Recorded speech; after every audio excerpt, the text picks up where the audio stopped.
Coach, opening statement. Yep. One, I'm happy that we won the game and we're heading into Christmas, and my attitude will be much better, as my wife would attest to. Secondly, I thought they were the more aggressive, more physical team throughout the course of the game, which that kind of bothers me.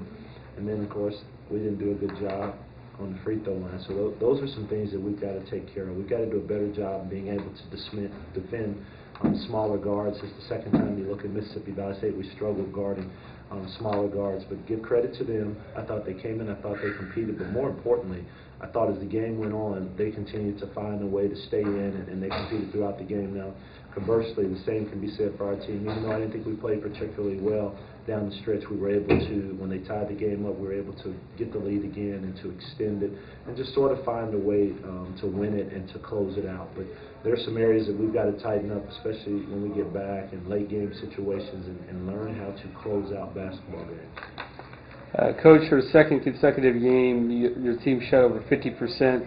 That has to be a good sign, especially for a team that shot 30% in a few games earlier this year. Just a few? You're being kind. I mean, finally, we have shot the ball well. The next question becomes, can we translate that into conference play? As I always talk about, to me, I look more at the opposing team and what they shoot their field goal percentage. And there were some games early in the year we didn't do very well. So we've got to continue to hold teams down. They shot 42% from the field. I thought the difference in the game was that we out-rebounded them by 10, and we got to the free throw line 44 times, which tends to lead the game in your direction. We had too many turnovers for the second game in a row. 21 turnovers is far too many.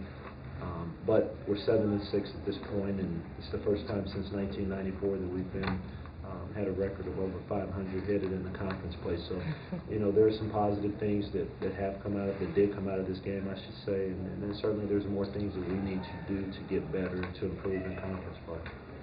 Speaking of conference play, you've just played a couple of SWAC opponents, Mississippi Valley you mentioned, and tonight Alabama A&M. How do you think things might be different in terms of your preparation and in terms of just player responses, and just what difference do you think there might be going into a SWAC conference schedule as opposed to going into an Ohio Power conference schedule? Well, typically the preseason, one of the things that's different is we don't see the SWAC teams a lot, so it's hard getting our guys to understand what players do and being familiar with them. So there's an adjustment on our part. This was also a one-day prep for us. We played, and then we didn't even really practice yesterday. We really pretty much walked through. So that as you play 3 games in 5 days, it really starts showing. Now, I'm not sure how many days they had to prep. They only had a couple themselves. But it becomes a harder prep as your team gets prepared. So we literally didn't think about this game, had the opportunity to think about this game until yesterday. And that's not to say anything to downgrade their performance. But having said that, I think, too, a lot of times what I try to tell our guys, teams like to come in, SWAC teams like to beat us. It's a good game to beat us. They want to beat Tennessee State. Sometimes I hear the guys say it all the time, well, you guys have some resources or whatever. So I think sometimes that's the perception. But they played well. They're right up the road. Obviously they're familiar with our program, and we came out, but we still won the game. I watched the Louisville game last night, and as I watched that game, College of Charleston, Patino thought that College of Charleston played better, but they won the game. That's the same way I feel tonight. I thought they played better, but we won the game. Coach Rob Covington, once again, continues to impress. He's only a few points away from 1,000 now, sets a career high with 5 blocks. Just talk about his performance. He only had 4 rebounds, not enough.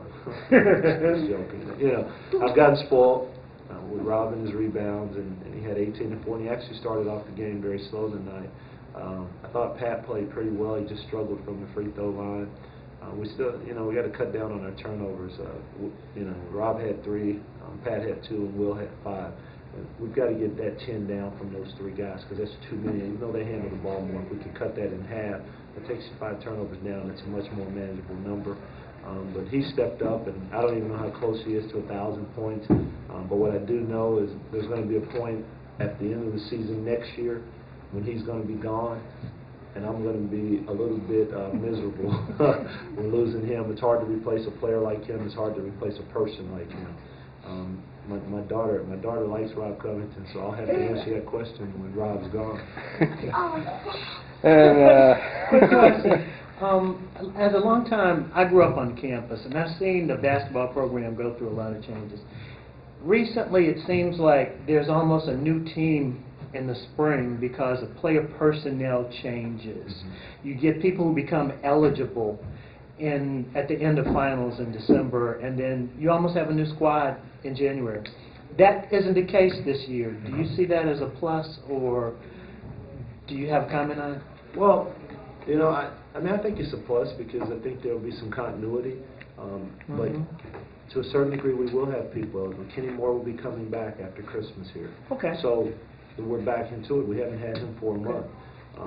You know, what I hope is that our fans understand is that as we go through games, we are a work in progress. But from the time we left, and this is irregardless of what happens, from the time we got here to this point now, we have better personnel, and we have a better group. Doesn't mean we're a better team. We have a more talented group. We've got to get better as a team. Part of that, when you have the amount of players that we have, because we've been playing a lot of guys, is there still takes some time to settle into grooves and to understand what's going on. And typically as the season goes on, you start settling into 8 or 9 guys, and some guys' minutes go down as you get into conference play. But the key with this group, number one, will be, and I'll say this and say it over again, is how unselfish will they be?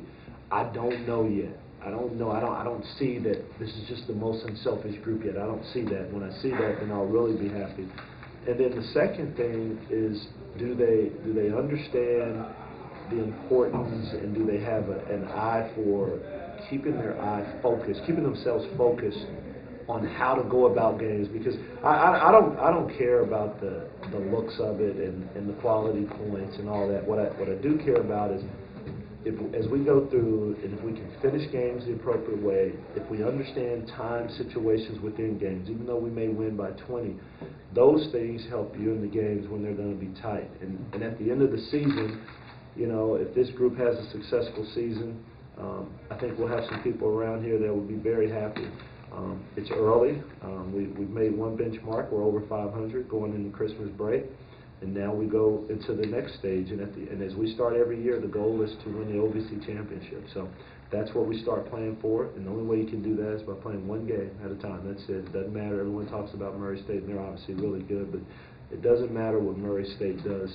It only matters to me what we do every game. And when that time comes, if we're doing what we're supposed to do, then maybe it'll be a good game. But if we don't handle our business, we could be 0-and whatever. So it's important to take one game at a time. What did we learn tonight? Well, I think one of the things we learned is the importance of free throw shooting. We've got to get better at that. You know, we've shot free throws pretty well our first couple of years. We've tended to drop off on that. And then secondly, what more importantly, what I think we learned is you have to understand the capabilities of everyone on the court and every opponent you play. And we didn't overlook this group, but you have to understand their capabilities. You have to recognize their strengths throughout the game. And then you have to be able to make adjustments as individuals as the game goes on. And if we can do that, because not every time a coach is not going to be able to save you. So you've got to be able to make the adjustments. And especially as a team, we have more of a veteran team than we've ever had. So, and you know, even more so, I probably sit down more with this group on the bench, probably than any group that I've had since we've been here. Part of that is teams make runs, they close it out, and they tie the game, and I'm sitting there. But to a certain degree, I've got to allow this group to grow. I've got to allow this group to understand and to figure some things out for themselves. All right, Coach, thank you, and enjoy the Christmas break. Same to you. All right.